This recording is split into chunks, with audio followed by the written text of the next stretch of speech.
We are here at the Royal Botanical Gardens in Melbourne, just outside their tea rooms.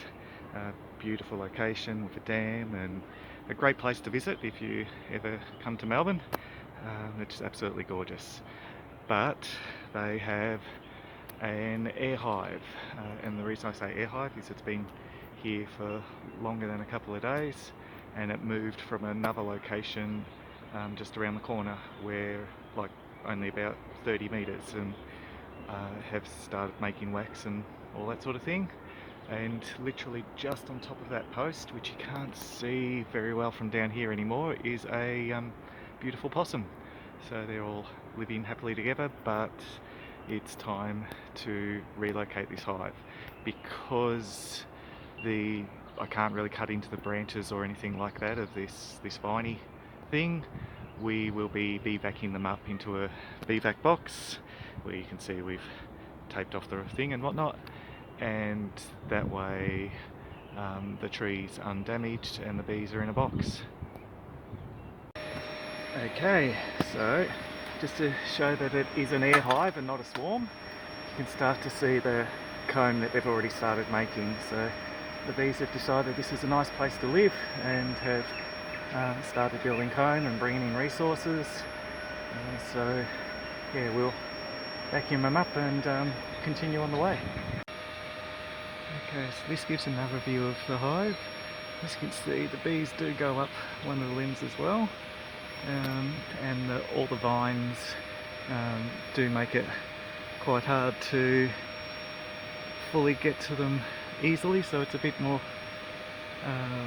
time consuming than I would normally have, but because I don't want to be cutting all the vines and killing the vine, so we just work around it and work a little slower. So as you can see, as I work, the bees slowly start to run down the branch, and as a result they're a bit easier to get to because they keep clustering up around the brood. I'm not sure yet if there is brood in the comb, I haven't looked very closely, but they do like to cluster up around the comb they've made and around the queen. Okay, so I just bivaced the queen. She was one of the last bees on the comb, but that has sent all the remaining bees all flying up into the air trying to find her. So now we'll just bevacuum what we can and whatnot. I will leave the comb here and spray it with eucalyptus oil because for all I know, the Botanical Gardens might like to use this location in a treasure hunt or something, just to educate about what bees build and whatnot. I don't know, but it's just better to leave them an option. Okay, so you can see eggs in the cells as well as some nectar. I'll put some arrows on the screen to show the eggs. They're teeny tiny, so she's only been laying pretty much today, which is to be expected. They haven't been here long enough for her to start laying earlier, but yeah, there's quite a few cells with eggs, and not many bees left flying around, so we'll give them a chance to settle and then we'll be back the last of them. And there you see some of the foragers coming to the top where it's light and running around because they want to go out and forage again. The rest of the bees will be down in the bottom box. See the hive up there.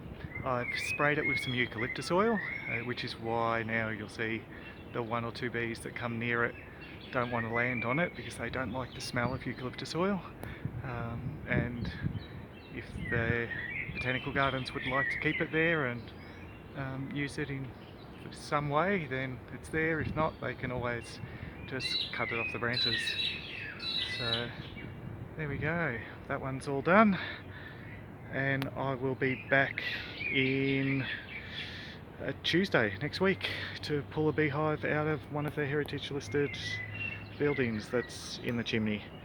So that one will be a fun one. We can't cut bricks on it, so yeah, it'll be a long time consuming one.